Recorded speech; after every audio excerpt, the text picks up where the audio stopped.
Tag. Very nice, very evil. That's tag shit. Free fall as I die through the kaleidoscope in my mind. No rope up to climb. Gotta remind myself that I'm fine. Mama, I don't really. What up, and what up, Tag Nation? Welcome to another episode of Tag Me In. You got me, the Universe's champion, ScooterRay, Lip Dizzle to my left, Juggernaut to my right. And you know what I'm saying? We're going to just get into it. You know, this is going to just be more of a story-filled and rumor-filled episode. So let's just get into it. All right, y'all. Word from the curb. You know what I'm saying? Apparently, Naomi was supposed to have a title match this Monday against Io Sky. They said she wasn't medically cleared. Nothing has came out, so this is all rumors. But apparently, the rumor is Big Jim didn't proceed with caution. Yeah, this is where you say, "Damn it, Jimmy! Damn it, Jimmy!" So apparently, Big Jim didn't proceed with caution. And word from the curb is Naomi could be pregnant. So, if that is true, first and foremost, congratulations. I know how much she did want a family and everything. Congratulations. But two, man, what a time for this to happen. Right when she is just on a tear, you know? But hey, no time is better than the present, apparently. Apparently. Because, whew. You know, now funny enough, she been making all of them tweets about Big Jim and all these innuendos, so it would be truly funny if she is pregnant, because you know all the things that she's been saying on Twitter or X, whatever you want to call it. But yeah, so there's that. So it's a possibility that our current women's world champion could be pregnant. So we shall see what happens. I'm pretty sure in like a week or two, we'll know for sure. So there's that. Gentlemen, how do y'all feel about WWE and their counter programming? You go ahead, Dizzle. You go ahead with this. I think it depends in what regard you're talking about it. Well, WWE and their counter programming towards AEW. So we know next Sunday, they're going to counter program Forbidden Door with NXT Heatwave. There's a rumor that they're going to counter program All In September, which it will be the first WWE show to counter program. Yeah. Now, there's a rumor that they want John Cena's last match in December to counter program World's End. Okay, so I mean, we've already talked about how we feel about the counter program, and we feel, I mean, it's pretty much unanimous that we feel like it's not necessary for WWE to do it. Now, in terms of this specific instance, I think it is utterly blatant, because I can understand the whole thing with like having Goldberg's retirement thing on Saturday Night's Main Event and having that technically kind of counter program All In, which I don't think it was a match. I don't think it hurt All In at all, so that's okay. But when you talk about, I meant All Out. Sorry, All Out counter programming in September. So when you talk about having John Cena and in his retirement, especially when you talk about the status and the adulation that he has, as well as the respect, not only from, you know, the company, other professional wrestlers, but the fans as a whole. The fact that they are intentionally counter programming AEW for that is a blatant slap in the face to AEW. Yes, because this is one of those things where it's a gimme. Like, you already know that you're about to monopolize the fans by having them just go and rush to see John Cena's last match. Yep.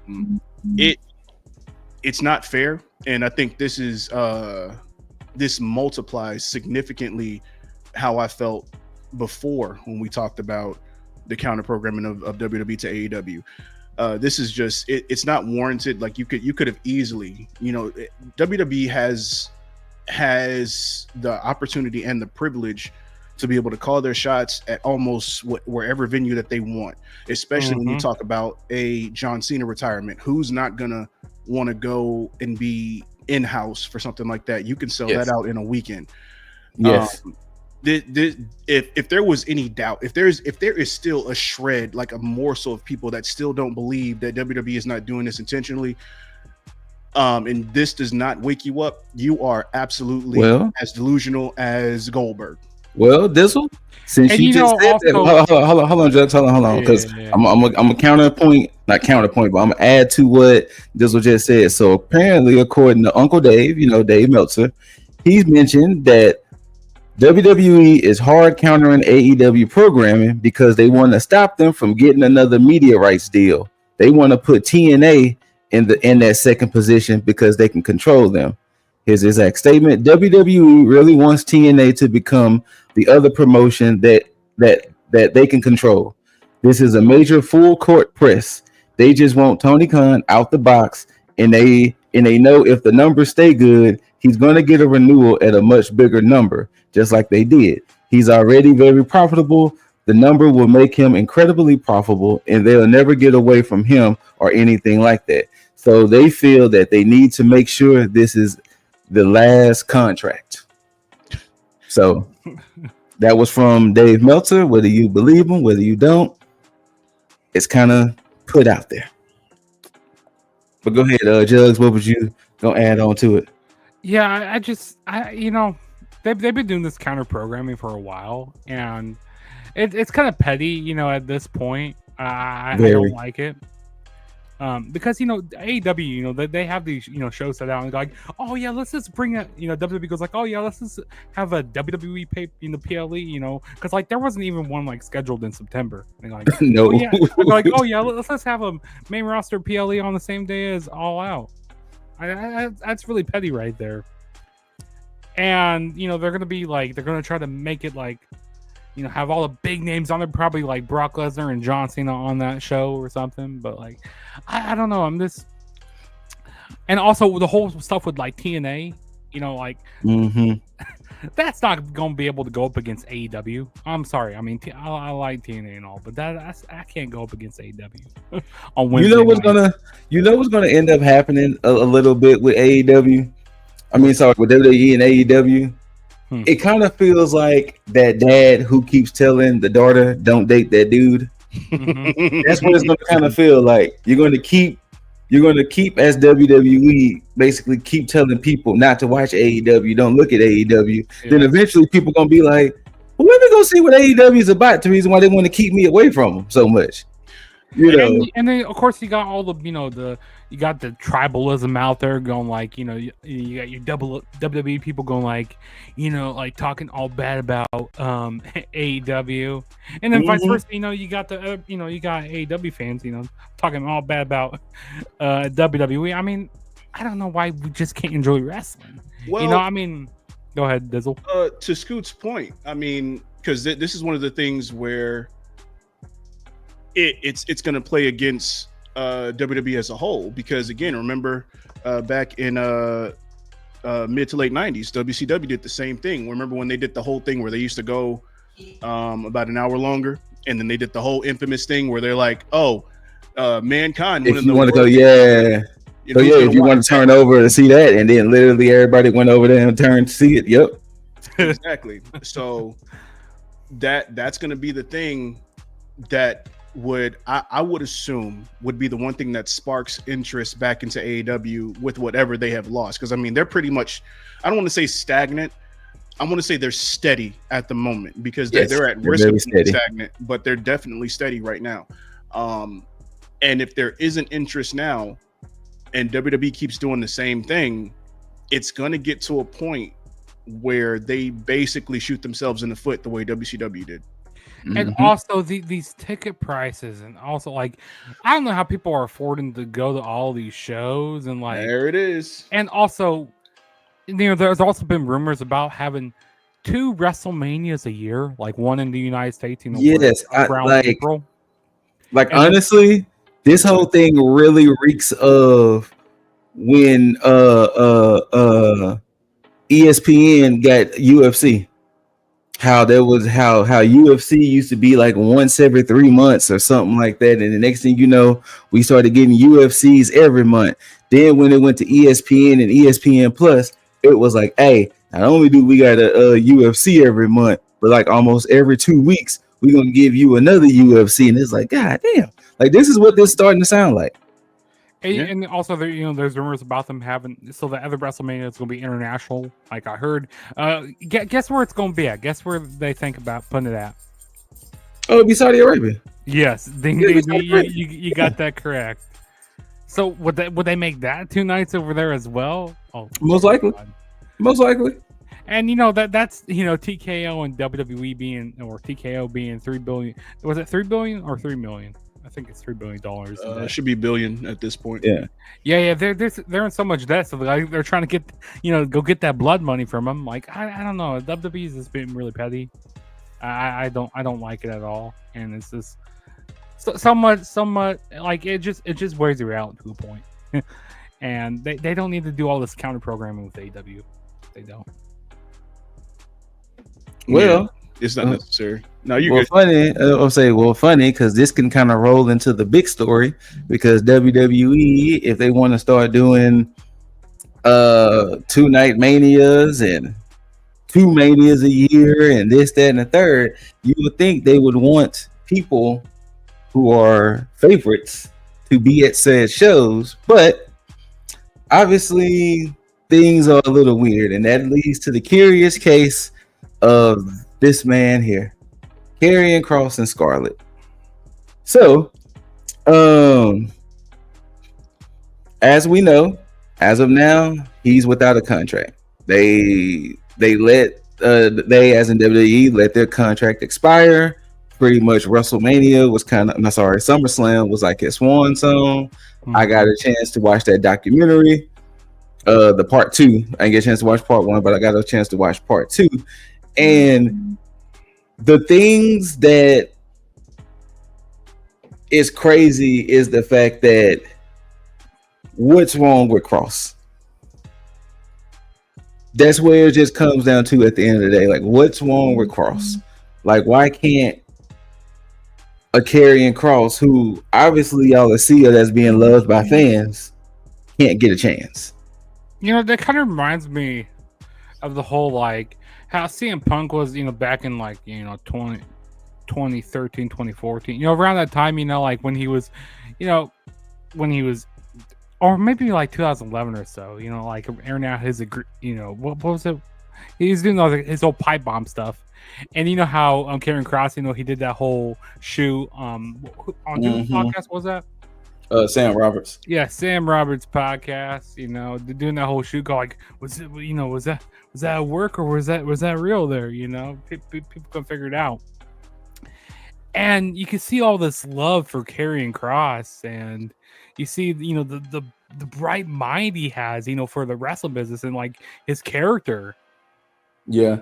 And let me put on my tinfoil hat here.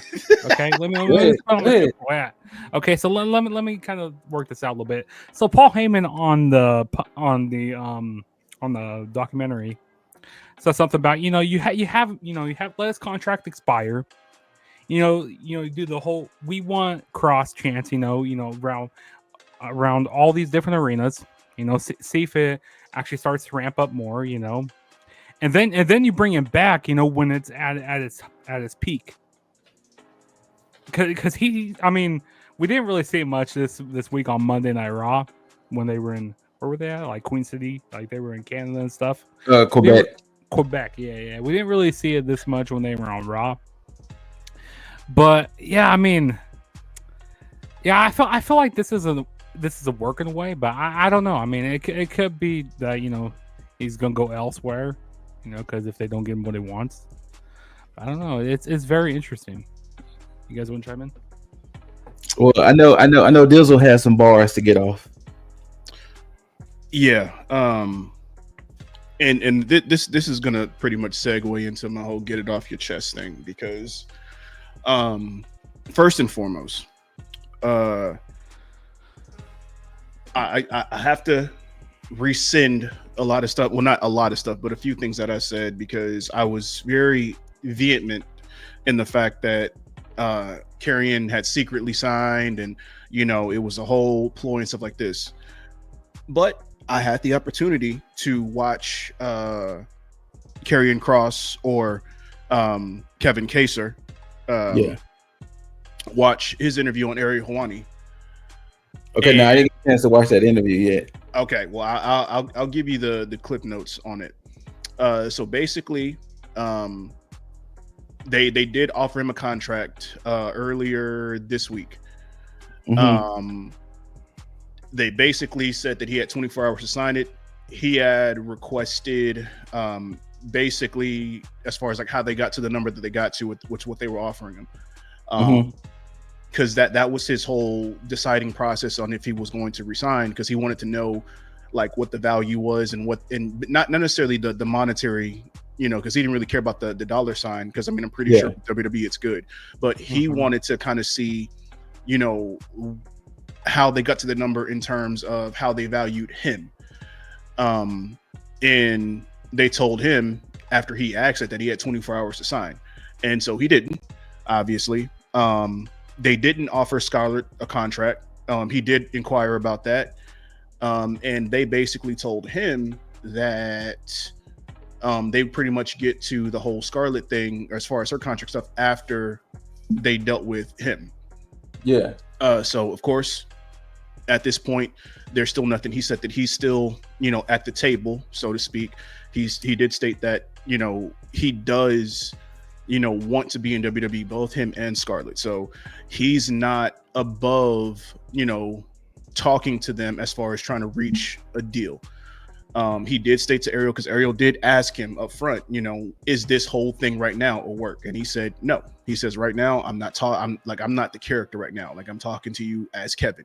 Yeah. And so everything, and of course, he's a genuine person. So I do believe I can catch that from that part too, that he's a genuine person. Yeah, and like you can see all the the meet and greets he does with his fans, and like, and like he even takes you kind of like pulls back the. I mean, we got that show Unreal and stuff. He's pulling back the curtain. Kind of breaking kayfabe a little bit. Which I like that. I think that's pretty cool with him. And also, R-Truth. He kind of said best. He doesn't have that like world title to his name, but he gets that organic. He's organically over. People get behind. Go ahead. Well, no. I'm saying because it's about to lend credence to what you just said about organic and getting people over. Because don't forget, it happened to this man. Well, it's okay. I'm gonna get to all that. There's literally, hold on, this man. It happened to this gentleman or gentleman, and it also technically happened to this duo as well. And also another point I want to bring, with him organically getting over, people backstage were saying, oh, don't listen to the noise, it's going to go away after a while, and it reminds you of this. Yeah, them chanting Rusev Day, they're not being serious. They're just teasing. They're just ha having fun. How are they ha having fun when my shirt is the #1 seller? And then he went also backstage, because like he was like because like there was somebody who reported, that a while back, how his stuff was, #1 selling on WWE Shop. And they're like, oh, we don't know that. Like, how do you not know that his merch is the #1 selling? Like, they're definitely they don't want to push you, or they wouldn't go like, like they'll give you some a little bit, and then they'll pull your chain back, and then they're like, no, it's not your time yet. It's not your time. But when you get to that time, it's really it's an amazing moment. But like, yeah, it's weird how the wrestling world works. It's crazy how he's organically over, but they don't want to push him. They want to push him. But all right, Dizzle, you said you had to get some bars off. Yeah. So I still got to land. Yeah, go ahead. We will give you the runway, sir. But I want y'all to hold on to that thought as well when y'all talked about his meet and greets and stuff like that when it comes to the documentary, because he does, as far as him being a genuine person. So everything that he said in the interview kind of verified everything that has been going on, all the questions that were technically asked for a lot of people. So, you know, this whole thing is not a work. Ariel did stress a whole lot about, you know, because of the whole Seth Rollins thing and how everybody, you know, still thinks that this is. Now, my tinfoil hat moment is, you know, I still do think that he is going to re-sign with WWE. I don't think that this is over. I don't think he's going anywhere else. I think that this is going to, you know, marinate for a little bit, and then, you know, they'll come to some type of agreement, and then we'll get there. However, what pisses me off, and this primarily because of me watching that documentary, because one thing happened that hasn't happened in a long time. Because when I was very deep, and this is past, you know, when I was a kid watching Raw, Nitro, and all this other shit, past the point where Ruthless Aggression era came, and then I kind of fizzled out a little bit and then came back. This is around the time when I started getting into TNA, and I started buying the DVDs, because when I started buying those DVDs, I started buying DVDs for all the WWE documentaries at the time. You know, the Chris Benoit, the Randy Orton, the history of the Intercontinental, history of the world, history of the T.A.G championship, stuff like that. And I started becoming just enthralled in just like the history of professional wrestling as a whole. And this is what made me love this industry even more. And so watching that documentary brought me back into that, because, you know, us being able to see the ins and outs and be with them. Like, I understand that they have Unreal and they do like the evil stuff and the rivalry stuff like that, but that stuff doesn't have like the same soul, have the same heart. When I watched this documentary from Karrion Kross, it purely reminded me of all the stuff that I used to watch, because it was a passion thing, and it was something where when WWE used to do those documentaries, they were doing it for the fans, because it's like, in order for you to want to go out and buy it, you have to have that want and that need to. So they catered that stuff to the fans, and they gave everything they could in those documentaries, because they knew that the people that love this industry were going to buy it. Now it just feels like everything that they do add to a Peacock, you know, is just something that they're just throwing out there for content, like a Disney Plus. You know, they just throw shit on there because they just need more content. And that's what that felt like. But for this, and this is what pissed me off the most, because as I'm watching this, it reminded me of what they did with Bray Wyatt. Because you have somebody here who is, I'm not going to say masterful in the ring, like he's good in his own right, but of course he's not the best. But his character work and what he wants to do, him pitching ideas, him wanting to do XYZ, the stuff that he talked about with Judgment, the stuff that he talked about with Wyatt 6, the stuff that he talked about with the Righteous, and everything that he wanted, that he was going to do with, you know, with them. And now everything that he's talking about now, on the same way that they dropped the ball with Bray Wyatt, how he wanted to do so much stuff, and they just kind of just said, nope, and just handcuffed him. And then, of course, you know, we had his untimely passing, which I felt like we were probably getting to the point where they were allowing him to just stretch his pen. And unfortunately, we didn't get that because we lost Bray. I don't want the same thing to happen with Kross. Not saying that he's going to lose his life, but the fact that WWE dropping the ball and just ultimately losing somebody who could have honestly brought a level of soul and heart to the WWE that is desperately needed at this point.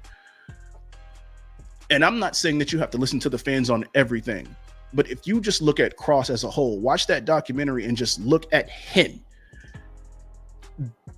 the necessity and the warrant to have somebody that is there for the fans so genuinely and understands that this business doesn't just roll on just, as CM Punk would say, guys being cogs on the wheel. I understand that this is a machine, but at the end of the day, if you want WWE to have even a small level of what it had back in at its highest points, you have to reach out to the fans who's passionate enough to ride with this. And you need to be behind the superstars that's willing to cater to those passionate fans, not the IWC, the passionate fans who are willing to reach out to these superstars individually, not the ones that's trying to get out autographs signed and stuff like that. Stuff that like, because if you watch the documentary, then you know at the end he talked about the letter that he read. Man, that letter almost got me. Yeah, that letter almost made me cry. You know, with that woman having those miscarriages and everything. Yeah. It's crazy. And that's the thing right there, because it's not like, we watch this for the performative stuff, but at the end of the day, wrestling is an art form. And it means so much to people in different ways. Like there may be people that may not watch sports or may not listen to certain type of music, but wrestling is their outlet. Yeah, wrestling's an escape, you know, like you say you're going through hard stuff and like, you know, you can connect, you can, gravitate towards these wrestlers. Mm-hmm. And a lot of people gravitate towards Karrion Kross. I mean, he's just so genuine, and he even asked this person, like, I think it was like at one of these meet and greets, like, well, what do you enjoy most, about, wrestling? And, there's so many people, come up with different answers. Maybe some people might say, they enjoy the technical wrestling, or, they might enjoy the, the character work that wrestlers do. I mean, there's so many different answers you can come up with. And, absolutely. And I just like how he comes off as a person. Real. But continue. No. That was pretty much it. Like to sum it up, if my message wasn't clear for the people watching, I just need WWE not to drop the ball on the guys that really make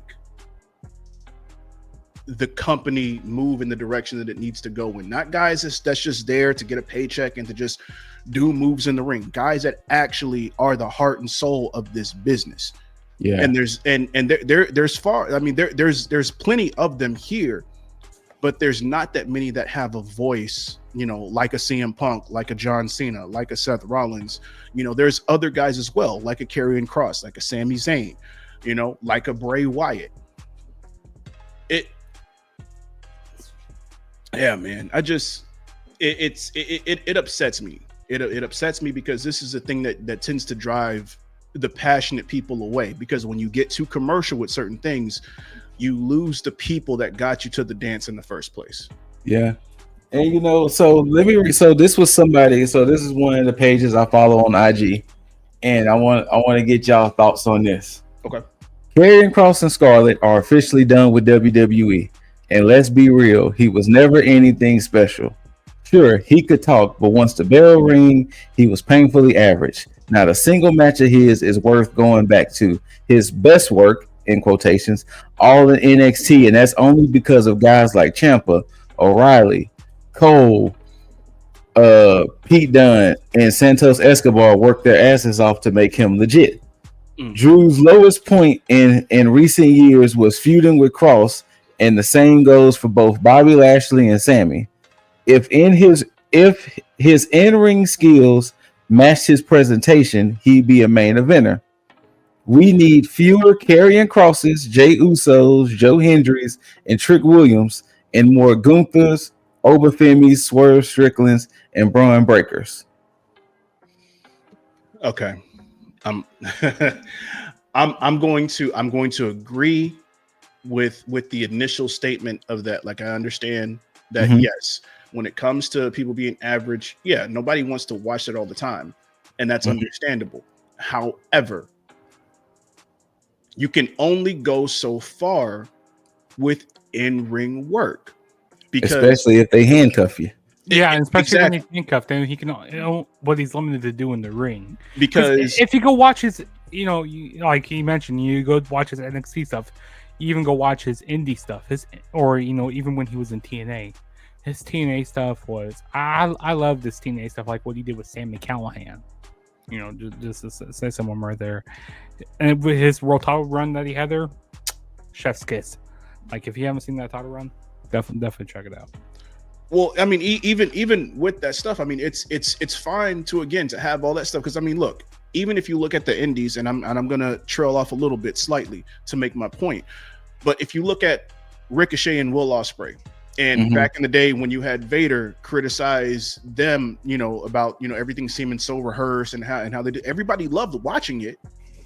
But then when you get to a platform like a WWE, when you have so many of these guys who can do certain things, some better than others, so on and so forth, and you're getting to a crowd that's trying to be entertained, there's a lot of people that go to these shows that don't give a damn about the in-ring work. You have a lot of kids who will watch TV that's there for the characters and not care about or not be able to comprehend how good somebody is in the ring.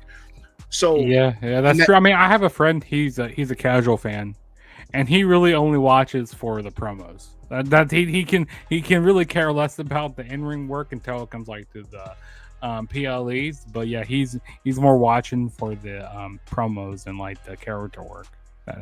And so and that's the thing there, because it's like, as and not to be as cliche to talk about, oh yeah, World Wrestling Entertainment, the whole entertainment aspect of it, but a lot of this stuff comes in ebbs and flows, and and it's almost like elevating your palate.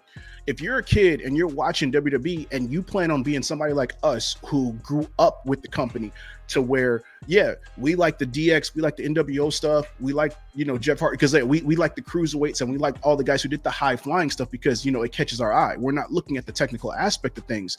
But then as we grow older and we're watching this stuff, we start to look at the entertainment aspect, and then we start gradually going to, oh wow, oh wow, look at this Bret Hart match with Stone Cold. Wow, I see the intricacy and I see the importance of this. Yeah, if you're an adult and you're saying, what Scoot just said as far as what he quoted, yeah, if you're looking at it from that aspect, you're looking at it from one section of that. You're not looking at it as a whole.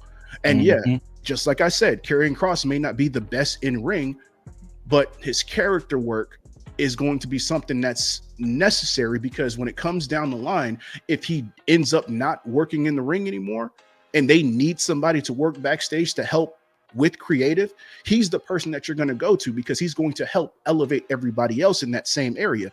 Ricochet, Bobby Lashley, Sasha Banks, I'm sure there's other people that I'm forgetting. Clearly, all these people are fantastic in the ring, but they lacked when it came to promos, character work, substance in that regard. You can only do so much with somebody who is good in the ring. If somebody is good as a character, you can get them good in the ring. And that's not to say that people that's bad at a character can't get better, but it takes longer to do that than the in-ring stuff, because you can easily just go train. I'm not downplaying the in-ring stuff. I'm just saying that it's almost like with music. You can't just write a song and get the right cadence down. You can't, follow, like, you can't understand the intricacies of what's going to make people engage with you on an emotional level. And it's the same thing with the in-ring. Bret Hart can go through, can do a match, and he can have you emotionally engaged because he can bring that out in a match. There's other people that can't do that shit in the ring, who just go in there, do moves, and leave it at that. Yep. And there's no in-ring psychology. Yeah. Thank you. That's because a lot of these days, I mean, I'm not gonna hate on AEW here, but AEW, there's points where like there's this do moves. Like you watch those all-star 8-man tag team matches, I'm like, what the hell's going on here? Like they're just doing a whole bunch of stuff. They're doing a whole bunch of flippity dippity stuff right now. They're doing a whole bunch of fuckery right now. And it's no in-ring psychology. I mean, yeah, it's just I like the in-ring psychology, but yeah. I mean, that's pretty much all we can really say. We just, whatever they decide, whatever end up happening, it's just always sad when these things keep happening to a wrestler. Especially somebody who has ideas, especially for someone who could make things work, and you can clearly see the handcuffing happening, but And you can see the passion that he has, about working Yes. in the industry. And like he goes, like he said that he doesn't want to leave this place. He loves it here. Mm-hmm. And I could also lend credence to the fact of it would be completely different if he has no reaction. Either he has no reaction or it's just, man, get this dude out of here. But the fact that there are people who are legit like, we want Kross. Like, you know what I'm saying? Like, they're like they confiscated signs this past Monday. Yeah. That was pro Karrion Kross. So it's just a weird thing that, a lot of times WWE is handed this alley-oop and all they have to do is just use it. All they have to do is just make the basket. And they don't. But I guess with that being said, is there anything else we want to get off our chest before we head out? Or pretty much everything was with the Karrion Kross and Scarlett situation? Damn it, Jimmy.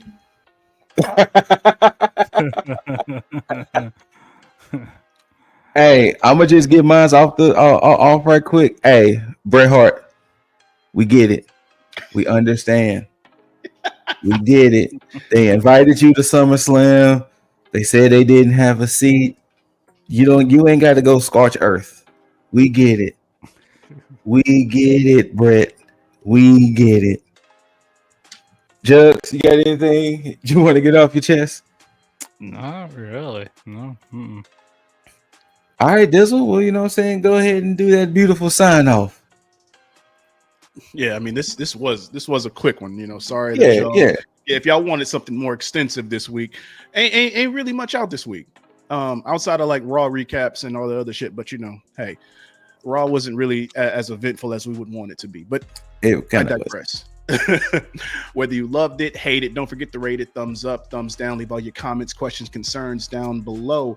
Make sure that you go check out Juggs' channel. You already know whenever that end card hits, it's on the end card. Just click it, go to it, subscribe to it, watch that shit. Make sure that you tag that like button, tag that subscribe button, tag that notification bell, so that way you get notified on any and everything that we do drop, especially with the tag tier list that is incoming as soon as humanly possible. Yes. But as I go ahead and warm up the nice man, and of course we're rolling with it. So of course, if you watching and you want to join in on the Too Sweet, go ahead. You are more than welcome, and you are invited with a good old bada bada bada bada bada bada bada bada bada bada bam. Yes.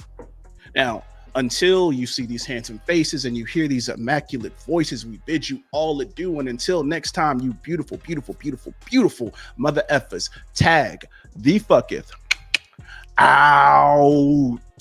Peace. Dollars make a way to make a change. Gotta be insane to make those same mistakes again. So I'm switching lane to lane. Pray to